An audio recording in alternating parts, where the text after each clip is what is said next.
എല്ലാവർക്കും നമസ്കാരം. Million business ചാനലിലെ സ്വാഗതം ചെയ്യുന്നു. ഈ ആഴ്ചത്തെ Indian stock market weekly summary ഡീറ്റെയിൽസിലേക്ക് കടക്കാം. ഇന്ന് നിഫ്റ്റി 50 ക്ലോസ് ചെയ്തിരിക്കുന്നത് 24,252ലാണ്. 20 പോയിൻറ്റ്സിൻ്റെ ഗെയിൻ ഉണ്ടായി. നിഫ്റ്റി ബാങ്ക് ഇന്ന് 57,761ൽ ക്ലോസ് ചെയ്തപ്പോൾ 266 പോയിൻറ്റ്സിൻ്റെ ഗെയിൻ ഉണ്ടായി. നിഫ്റ്റി മിഡ് ക്യാപ് 63,735ലാണ് ക്ലോസ് ചെയ്തിരിക്കുന്നത്. 64 പോയിൻറ്റ്സിന് ഗെയിൻ ഉണ്ടായി. നിഫ്റ്റി സ്മോൾ ക്യാപ് 19,977 ക്ലോസ് ചെയ്തപ്പോൾ 136 പോയിൻറ്റ്സിൻ്റെ ഉയർച്ച ഉണ്ടായി. സെൻസെക്സ് ഇന്ന് ക്ലോസ് ചെയ്തിരിക്കുന്നത് 77,540ലാണ്. 3 പോയിൻറ്റ്സിൻ്റെ ഉയർച്ചയാണ് കാണാൻ സാധിച്ചത്. ഈ ആഴ്ചത്തെ സമ്മറി നോക്കിക്കഴിഞ്ഞാൽ, അതായത് കഴിഞ്ഞ വെള്ളിയാഴ്ച ക്ലോസ് ചെയ്തത് മുതൽ ഈ വെള്ളിയാഴ്ച ക്ലോസ് ചെയ്ത ഡീറ്റെയിൽസ് ആണ് കാണിച്ചിരിക്കുന്നത്. നിഫ്റ്റി 50 ആകെ 114 പോയിൻറ്റ്സിൻ്റെ കുറവാണ് കണ്ടത്. 0.47% ഫോൾ നടത്തി. നിഫ്റ്റി ബാങ്ക് 270 പോയിൻറ്റ്സ് ഉയർന്നപ്പോൾ 0.47% റാലി നടത്തി. Nifty mid cap 46 പോയിൻറ്റ്സിൻ്റെ കുറവുണ്ടായി. 0.07% ഫോൾ നടത്തി. നിഫ്റ്റി സ്മോൾ ക്യാപ് 239 പോയിൻറ്റ്സ് ഉയർന്ന് 1.21% റാലി നടത്തി. സെൻസെക്സ് 77,540ൽ ക്ലോസ് ചെയ്തപ്പോൾ 468 പോയിൻറ്റ്സിൻ്റെ കുറവുണ്ടായി. 0.60% ഫോളാണ് ഈ ആഴ്ച നമുക്ക് കാണാൻ സാധിച്ചത്. ഈ ആഴ്ചത്തെ നിഫ്റ്റി 50യുടെ മൂവ്മെൻറ്റ് നോക്കിക്കഴിഞ്ഞാൽ, മൺഡേ 24,287ൽ ക്ലോസ് ചെയ്തു. ട്യൂസ്ഡേ 24,154ൽ ക്ലോസ് ചെയ്തു. വെനസ്ഡേ 24,078ൽ ക്ലോസ് ചെയ്തു. തേഴ്സ്ഡേ 24,231ൽ ക്ലോസ് ചെയ്തു.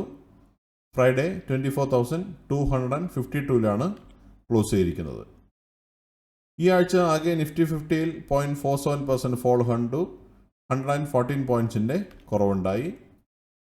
നിഫ്റ്റി 50 ഈ വർഷത്തെ മുമ്പിൽ നോക്കിക്കഴിഞ്ഞാൽ, ജാനുവരി 1 26,129ലായിരുന്ന നിഫ്റ്റി ഇന്ന് 24,252ൽ ക്ലോസ് ചെയ്തപ്പോൾ 7.19% ഫോളാണ് ഈ വർഷം നിഫ്റ്റി 50യിൽ ആകെ കാണാൻ സാധിച്ചത്.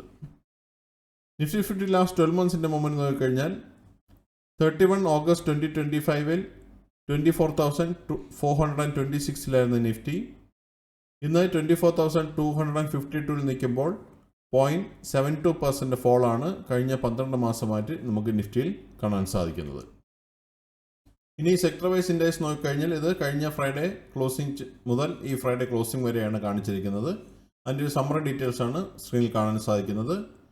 അതിൽ ഈ ആഴ്ച Nifty financial services, Nifty media, Nifty metal and Nifty reality എന്നീ സെക്ടേഴ്സ് ഗ്രീനിൽ ക്ലോസ് ചെയ്തപ്പോൾ ബാക്കി സ്ക്രീനിൽ കിടന്ന എല്ലാ സെക്ടേഴ്സും റെഡിലാണ് ക്ലോസ് ചെയ്തത്. Nifty auto 83 പോയിൻറ്റ്സിൻ്റെ കുറവുണ്ടായി. 0.29% ഫോൾ കണ്ടു. നിഫ്റ്റി എനർജി 302 പോയിൻറ്റ്സ് കുറഞ്ഞ് 0.78% ഫോൾ നടത്തി. Nifty financial services 47 പോയിൻറ്റ്സിൻ്റെ ഉയർച്ചയുണ്ടായി. 0.19% ഗെയിൻ ഉണ്ടായി. നിഫ്റ്റി FMCG 1,104 പോയിൻറ്റ്സിൻ്റെ കുറവാണ് കണ്ടത്. 2.27% ഫോളാണ് ഈ ആഴ്ച കാണാൻ സാധിച്ചത്. Nifty health care 81 പോയിൻറ്റ്സിൻ്റെ കുറവുണ്ടായി. 0.49% ഫോൾ നടത്തി. നിഫ്റ്റി ഇൻഫ്ര 56 പോയിൻറ്റ്സിൻ്റെ കുറവുണ്ടായി. 0.60% ഫോൾ കണ്ടു. നിഫ്റ്റി IT 825 പോയിൻറ്റ്സിൻ്റെ കുറവുണ്ടായി. 2.63% ഫോൾ നടത്തി.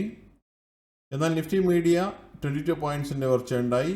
1.42% റാലി കാണാൻ സാധിച്ചു. നിഫ്റ്റി മെറ്റൽ 230 പോയിൻറ്റ്സിൻ്റെ ഉയർച്ചയുണ്ടായി. 1.78% റാലി നടത്തി. നിഫ്റ്റി ഓയിൽ ആൻഡ് ഗ്യാസ് 17 പോയിൻറ്റ്സിൻ്റെ കുറവുണ്ടായി. 0.15% ഫോളോ കണ്ടു. നിഫ്റ്റി ഫാർമ 85 പോയിൻറ്റ്സിൻ്റെ കുറവുണ്ടായി. 0.32% ഫോളോ കണ്ടു. നിഫ്റ്റി PSU ബാങ്ക് 118 പോയിൻറ്റ്സിൻ്റെ കുറവുണ്ടായി. 1.36% ഫോളോ നടത്തി. നിഫ്റ്റി റിയാലിറ്റി 15 പോയിൻറ്റ്സിൻ്റെ ഗെയിൻ ആണ് കാണാൻ സാധിച്ചത്. 1.78% റാലിയാണ് കാണാൻ സാധിച്ചത്. ഈ ആഴ്ചത്തെ DII FI ആക്ടിവിറ്റി നോക്കിക്കഴിഞ്ഞാൽ, DIയുടെ ഭാഗത്തു നിന്ന് എല്ലാ ദിവസവും നെറ്റ് ബയേഴ്സ് ആയിരുന്നു DII. ആകെ 17,316 കോടിയുടെ നെറ്റ് ബൈയിങ് ആയിരുന്നു DIയുടെ ഭാഗത്തു നിന്നുണ്ടായത്. FIയുടെ ഭാഗത്തു നിന്ന് ട്യൂസ്ഡേ ആൻഡ് വെനസ്ഡേ മാത്രം നെറ്റ് ബയേഴ്സ് ആയിരുന്നു FII. ബാക്കി എല്ലാ ദിവസവും നെറ്റ് സെല്ലേഴ്സ് ആയിരുന്നു. 1601 കോടിയുടെ നെറ്റ് സെല്ലിംഗ് ആണ് FIയുടെ ഭാഗത്തു നിന്ന് ഈ ആഴ്ച ഉണ്ടായത്. ഇതാണ് ഈ ആഴ്ചത്തെ പ്രധാനമായിട്ടുള്ള ന്യൂസ് സമ്മറി. അടുത്ത ന്യൂസ് സമ്മറി ആയിട്ട് നമുക്ക് അടുത്ത ആഴ്ച കാണാം. സബ്സ്ക്രൈബ് ചെയ്യുക, ലൈക്ക് ചെയ്യുക, കമൻറ്റ് ചെയ്യുക, ഷെയർ ചെയ്യുക, സപ്പോർട്ട് ചെയ്യുക. എല്ലാവർക്കും നല്ലൊരു വീക്ക് ആശംസിക്കുന്നു. Thank you. Bye all.